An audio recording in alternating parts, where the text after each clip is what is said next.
sé que mi Cristo vive. En la palabra de Dios, la Biblia, hay un mensaje para ti, para mí y para toda la humanidad, el Evangelio de Jesucristo. Certeza es la razón, la existencia. Certeza es el alfa y omega. Un mensaje para ti. Todas las semanas, en este canal de radiodifusión cristiana, Luz a las Naciones, un estudio expositivo de la palabra de Dios, edificando sobre el verdadero fundamento de los apóstoles y profetas, siendo la principal piedra del ángulo Jesucristo mismo. Que ni lo alto ni profundo, ni la muerte ni la vida. Síguenos en directo o en cualquiera de nuestros canales y recuerda que Dios tiene un mensaje para ti. Que Dios os bendiga y edifique a través de su palabra. Sé que mi Cristo vive. Certeza, para Él no hay nada imposible. Certeza, es la razón, la existencia. Certeza, es el alfa y omega.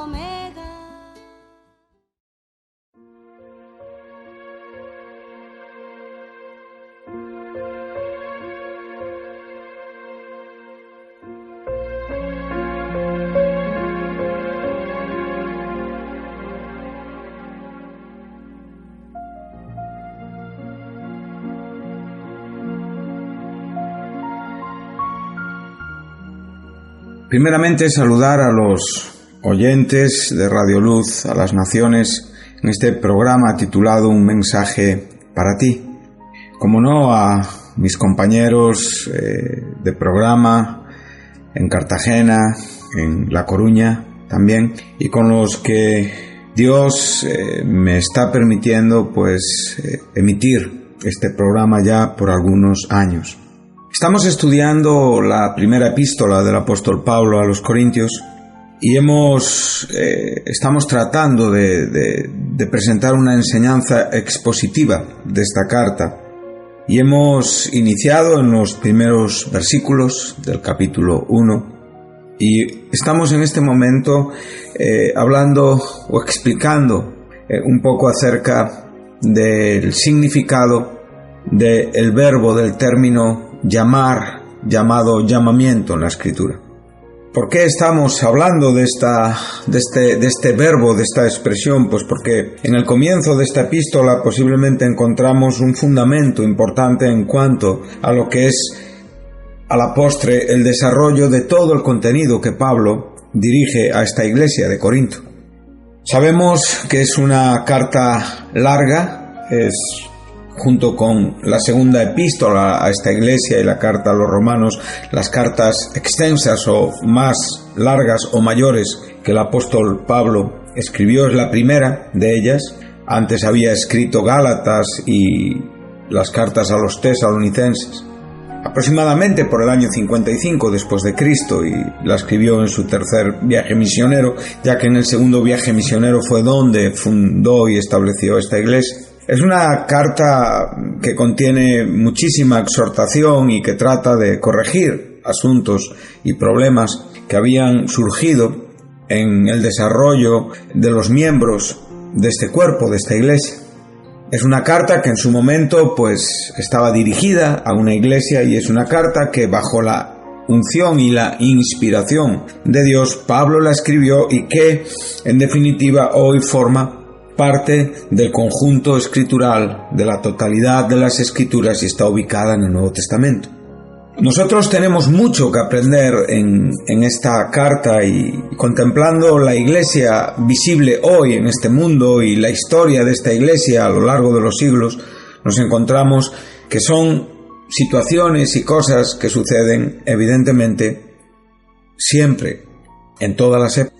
Donde hay hombres, hay problemas.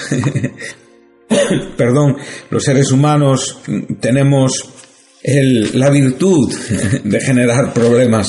Es muy interesante como el apóstol Pablo pues nos deja recogido en el capítulo 8 de Romanos, en esa contundente declaración donde nos ofrece el descanso maravilloso, glorioso, perfecto, seguro, de que no hay ninguna condenación para los que están en Cristo Jesús, los que ya no andan, los que ya no viven conforme a la carne, sino conforme al Espíritu, porque la ley del Espíritu de vida en Cristo nos ha librado de la ley del pecado y de la muerte. Él acaba de concluir diciendo que él daba gracias a Dios por Jesucristo, Señor nuestro, después de haber declarado en una manera llena de pasión en su propio corazón, y la Biblia nos lo presenta entre signos de admiración: miserable de mí, ¿quién me libra de este cuerpo que me lleva a la muerte? Entonces él reconoce que él mismo con la mente sirve a la ley de Dios, más con la carne a la ley del pecado, pero ya claramente nos viene hablando de que en Cristo nosotros hemos muerto, al cuerpo de pecado, a la vida de pecado. En esa cruz hemos destruido el cuerpo de pecado para no servir más al pecado, sino para vivir para la justicia.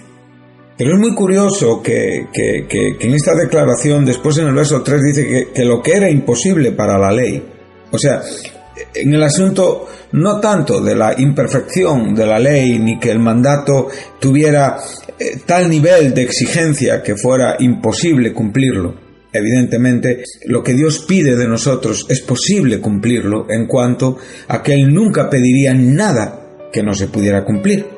Y aunque en el desarrollo de las cosas podemos encontrarnos desde el comienzo de todo como nuestro primer padre Adán tenía una condición absolutamente inocente, fue creado en inocencia, en una manera perfecta, para poder llevar a cabo aquellas tareas, aquellas ordenanzas y aquellas direcciones y directrices que Elohim, que Jehová, en el huerto le comisionó. Tristemente el pecado afectó todo el proceso del desarrollo humano, y a partir de ahí nos encontramos con el problema para cumplir la ley. Evidentemente, Dios en sus propósitos tiene en mente el segundo Adán, Cristo, el Dios eterno, el que está con el Padre desde y en la eternidad. Sabemos perfectamente que Él, cumpliendo los propósitos absolutamente exactos del reloj de Dios, del cronos de Dios, en ese keros, en ese tiempo perfecto, como nos dice Gálatas en el capítulo 4 y en el verso 4, donde nos dice que cuando vino el cumplimiento del tiempo, Dios envió a su Hijo nacido de mujer y nacido, evidentemente bajo la ley. O sea, Cristo no nació en una época cualquiera. Jesucristo nació, fue hecho carne, aquel que era en forma de Dios, aquel que llegó a ser semejante a los hombres, tomando esa forma de siervo, nació en pleno gobierno del Imperio Romano. Y en ese pleno gobierno y esa plena expansión del Imperio Romano, Él nació en Belén, o sea, en Israel, donde Roma estaba ejerciendo el dominio. Y a la vez nació en un tiempo donde las personas que tenían que pagar por sus maldades, las personas que tenían que confrontar la justicia romana, ellos practicaban la muerte en la cruz. Por eso Pablo dice, muerte y muerte de cruz, para que podamos reflexionar y entender la importancia de lo que aquí se nos está hablando. Para alguien morir en aquel tiempo podría ser algo normal. Morir en una cruz, bueno, también había muchos reos que eran crucificados. De hecho, los historiadores de esos primeros siglos nos cuentan que había regueros de cruces con montones de cuerpos crucificados. Pero lo que a nosotros nos interesa es que Jesucristo nació en el momento, en el cumplimiento en aquello que evidentemente el propio apóstol lo declara como una locura, como una estupidez para los que se pierden, pero para nosotros, para aquellos que hemos sido alcanzados por este Evangelio, sabemos que es sabiduría de Dios, sabemos que es poder de Dios, sabemos que lo más insensato de Dios es más sabio que los hombres en cuanto a ese hecho maravilloso donde Dios se encarnó y donde realmente cumplió con todas las exigencias de la ley. O sea, Jesucristo nació y esa ley medía la perfección y la santidad de su vida. La ley es la regla, evidentemente en la Biblia, por la cual Dios mide en cierta manera a los hombres. Su santidad es el cumplimiento de esa ley, es el cumplimiento de sus ordenanzas, es aquello que Él exige porque Él es santo. Y en esta manera el Dios santo demanda que las criaturas vivan en santidad. Y esa santidad solo puede ser desarrollada por el cumplimiento de esta ley. Como bien nos dice claramente el apóstol Pablo cuando viene hablando, ¿no?, de esta ley y de este mandamiento, lo primero que dice que la ley a la verdad es santa, el mandamiento es santo, justo y bueno. Entonces, por lo tanto, esto siempre lo declara en base a la naturaleza de aquel que ordena las directrices del desarrollo de aquello que debe de cumplirse. Si esto lo aplicáramos a nuestra vida, pues mediríamos a los hombres en base a aquello que ellos exigen de otros. Un rey justo es aquel que establece un gobierno justo, ¿verdad?, que establece unas leyes justas y que exige el cumplimiento de esas leyes en base a la propia justicia que él tiene. Pero si hoy miramos al mundo, lo único que vemos es injusticia, ¿verdad? Vemos hombres impíos gobernando el mundo, vemos la maldad en el mundo y vemos evidentemente que hay constantes injusticias con la población humana. Y todavía lo que es más triste, que todavía pues Dios es malo porque Él permite todas estas cosas. Él no está de acuerdo con lo que sucede en el mundo. Y es más, Él nos enseñó a vivir en una vida santa. Nos dio una condición para vivir correcta. Y nosotros torcimos el camino y nosotros aceptamos el pecado. Y tomamos ese pecado y lo hemos desarrollado a lo largo de los siglos. Por eso Pablo nos está enseñando aquí claramente que esta ley perfecta era débil, pero por el concepto humano. Porque el hombre es realmente el que desvirtúa esta ley.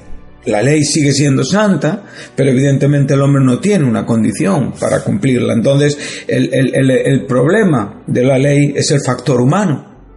Entonces, este factor humano, Dios evidentemente lleva a cabo una acción que nos llena de gozo, y es esta. Dios envió a su Hijo en semejanza de carne de pecado, y a causa del pecado condenó al pecado en la carne. O sea, aquí ves al Dios hecho carne. Evidentemente vemos la semejanza no en condición de pecado, sino en semejanza de pecado, porque Cristo no tenía pecado. Y de esto evidentemente no tenemos hoy tiempo para hablar, pero sabemos que Él vivió en una perfección absoluta, y esa perfección es el ejemplo que hoy los cristianos tienen cuando son traídos a una nueva existencia, son posicionados en esa condición, en esa posición santa en Cristo Jesús para poder vivir. Y el modelo para vivir lo tenemos en la Biblia, y lo tenemos evidentemente el principal modelo, el principal guía, la principal referencia es Jesucristo. Él ha sido el esperado en el Antiguo Testamento por todos los profetas y por todos los hombres de los siglos pasados, y manifestado en el tiempo, como hemos dicho, llegado el cumplimiento del tiempo, ese tiempo de Dios perfecto y exacto. Y en este momento Él es el ejemplo a seguir. Para Pablo, Cristo; para Pedro, Cristo; para Santiago, Cristo; para Judas, Cristo; para cada evangelista, Cristo; para Lucas en el libro de los Hechos, Cristo, aun cuando nos habla de las diferentes etapas históricas de lo que es el desarrollo del propósito de Dios en la Iglesia y en este mundo.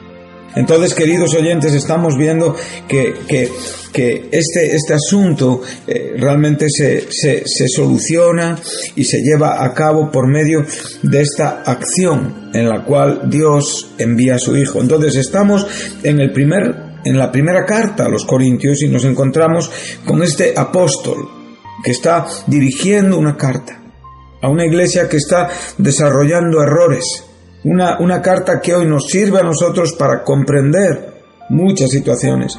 Y el fundamento de su presentación es que Él es llamado a ser apóstol de Jesucristo por la voluntad de Dios. A esa iglesia de Dios, a los santificados y a los llamados a ser santos. O sea, santificados, llamados a ser santos. O sea, nadie puede ser santificado si no ha sido llamado a ser santo. Entonces, en ese llamado, en esa acción poderosa de Dios, milagrosa de Dios, por la cual somos traídos por el Espíritu Santo, somos traídos por el Dios Padre al Hijo, y el propio Hijo nos lleva al Padre. Entonces, somos puestos en esta condición. Entonces, aquí el apóstol, usando esta autoridad apostólica para ser autor de una carta inspirada, además del fundador físico y espiritual de esta iglesia, se dirige a todos aquellos que comparten con él la vida santa. Y ahí es donde nosotros estamos hablando en este estudio de la primera carta a los Corintios sobre el asunto del llamado. Estamos estudiando un poco acerca del capítulo 51 de Isaías. Y aquí en este capítulo 51 de Isaías nos estamos encontrando pues con unas palabras llenas de significado, llenas de sabiduría y llenas de esperanza para todos aquellos que realmente estudiamos y leemos la Biblia. Estamos viendo cómo el escritor de esta profecía nos enseña en 11 versículos que hará todo aquello que prometió Abraham, que habrá una salvación para el mundo entero, que el bien triunfará y que habrá un remanente que padecerá injusticias pero prevalecerá. Entonces el profeta está enseñándonos cómo Dios es poderoso para hacer cumplir sus propósitos y cómo en el desarrollo de los tiempos Él llama, como hemos dicho, a imperios a actuar, a gobernar, y a la vez Él los levanta y Él los abate. Y con la misma está levantando otros imperios. Y hemos venido desde Egipto, hemos estado con el imperio con Asiria. Antes hemos presentado también la aparición de los sirios. Después vemos el imperio babilónico, el imperio persa.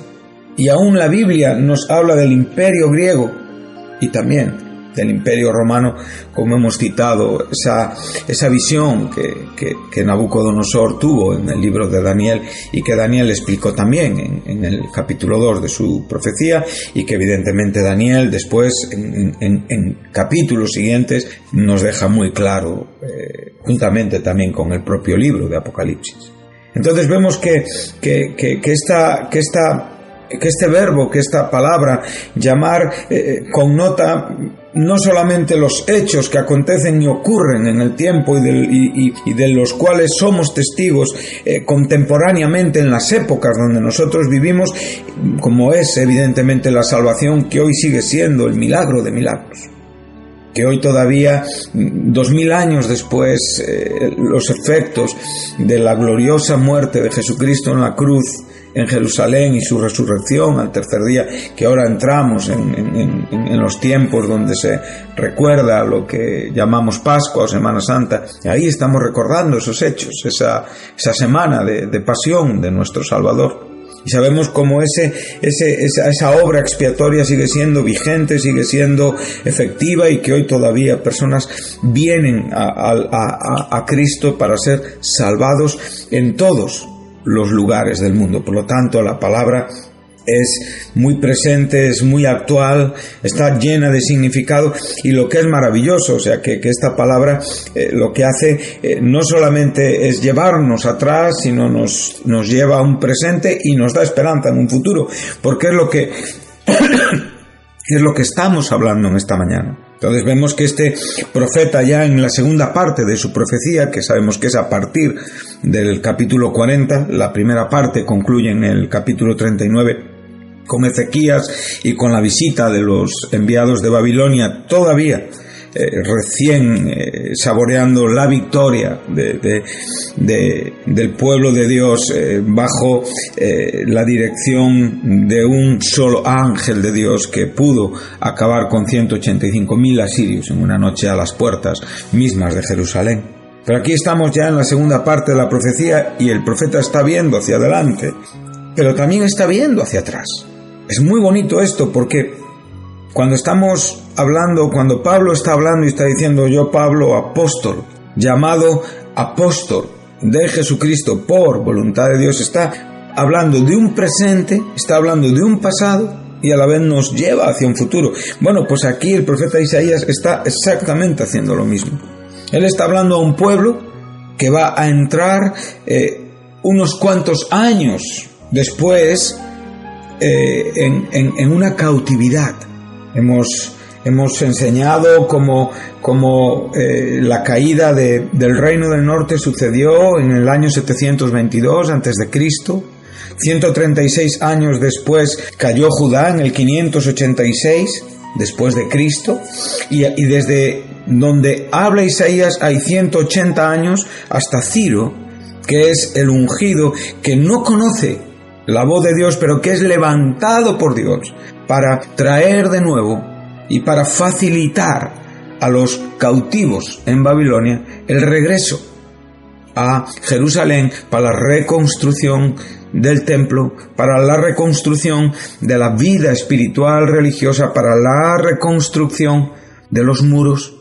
Y sabemos que ahí están Esdras, Nehemías, los profetas Ageo, Zacarías, incluso Malaquías un poquito al final. Pero Isaías no vivió esta experiencia. Aún ni el propio Jeremías la vivió, que fue testigo de la entrada y del cumplimiento de muchas profecías que Isaías profetizó en su libro. Entonces vemos que esto todo está por suceder, y que realmente la parte del reino del norte ya sucedió, y que a la vez está habiendo una esperanza en el futuro. Entonces, para mí esto es maravilloso, porque Él está lanzando la voz, como hemos dicho: oídme los que seguís la justicia, los que buscáis al Señor. Y entonces Él está dirigiendo su voz a personas que van a escuchar. ¡Qué bueno es esto! Nosotros muchas veces estamos en fatalismos, en desánimos, y nunca la predicación del Evangelio es en vano. Toda esa verdad y todo ese trabajo y todo ese esfuerzo que los santos hombres de Dios de todos los tiempos han desarrollado, desarrollan y desarrollarán hasta la venida de nuestro Señor de nuevo a esta tierra, siempre tendrá fruto. Y eso está garantizado en el capítulo 55, donde claramente nos enseña que la palabra del Señor nunca vuelve vacía. Claro, aquí Él está hablando de esa palabra que es inherente a Él en cuanto al cumplimiento de las cosas que Él decide que van a ser, y lo hemos expresado desde la propia creación, desde el propio llamado a este pueblo por medio de la figura de un hombre llamado Abraham, el propio desarrollo de este pueblo en la historia para llevarnos a la figura misma de Jesucristo, y después para introducirnos en el propósito por el cual ya no solamente el pueblo judío es el pueblo que se relaciona con Dios, sino que todo el mundo gentil puede relacionarse con Dios por el conocimiento del Evangelio en la persona de Jesucristo, que aquí nos lo dice claramente: cercana está mi justicia, ha salido mi salvación, y mis brazos juzgarán a los pueblos. A mí me esperan los de la costa, y en mi brazo ponen su esperanza. Él está hablando aquí de los pueblos gentiles. Por lo tanto, estamos ante una situación maravillosa, preciosa. en la cual vemos como no hay un asunto que se escape a las manos de Dios, y aun cuando ese capítulo 55 debemos de referirlo principalmente a aquel que tiene la prerrogativa, o sea, que realmente tiene en él mismo la acción y que únicamente él la tiene. Sus atributos son incomunicables, siempre le pertenecerán a él y él los exhibirá con la excelencia de la perfección de su persona.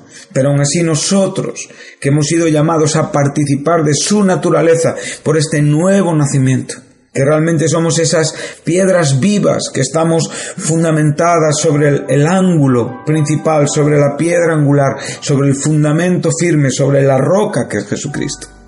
También nuestras palabras, cuando van en la dirección de la unción y en la dirección del propósito, realmente alcanzan aquello para lo que son enviadas y siempre tienen fruto. Entonces, Isaías aquí lo podemos ver en estas dos direcciones, no solamente en la dirección en la que está hablando, a ver si escuchan, sino realmente con la seguridad de que alguien va a escuchar y con la seguridad de que todo lo que Dios dice se va a cumplir. Nos lleva por procesos históricos. Hoy no tenemos tiempo para posiblemente adentrarnos más profundamente, pero nos lleva primeramente a Abraham. Después él nos lleva a través de cómo él trató con el pueblo israelita en Egipto, de cómo pudo tratar con Rahab y con el dragón, que realmente eran los emblemas de Faraón y a la vez de las deidades egipcias. Y realmente cómo él despertó su brazo y como el propio profeta dice: despiértate, Señor, despiértate, actúa. Permítenos ver tu gloria en tu acción poderosa como la pudimos ver en tiempos pasados. Y así es, y se pudo ver y se seguirá viendo y se verá, porque este brazo del Señor no está derrotado y sigue siendo poderoso como lo fue siempre. En esto yo tengo mucho descanso, en este Dios que nos enseña que Él secó el mar y que Él las aguas del gran abismo, y Él es capaz, donde un hombre se pierde en la infinitud del océano, Él es capaz de hacer un camino. Él puede abrir camino en el desierto, y Él sigue hoy abriendo caminos en este mundo pecaminoso, por la acción poderosa de su llamado a las cosas que tienen que ser. Yo me gozo con esto y cuando observo este mundo, entonces recuerdo las palabras que citamos antes. Lo que era imposible para la ley por la debilidad de la carne. Si observamos el mundo no podemos encontrar en ninguna manera esperanza. Si vemos al hombre, menos. Si contemplamos la acción diabólica con sus engaños y mentiras, menos. Pero si vemos al Hijo de Dios, Él fue encarnado en el momento perfecto. Él es el siervo del cual Isaías nos viene hablando a partir del versículo 40 y que espero poder entrar con ustedes un poco a hablar de este siervo.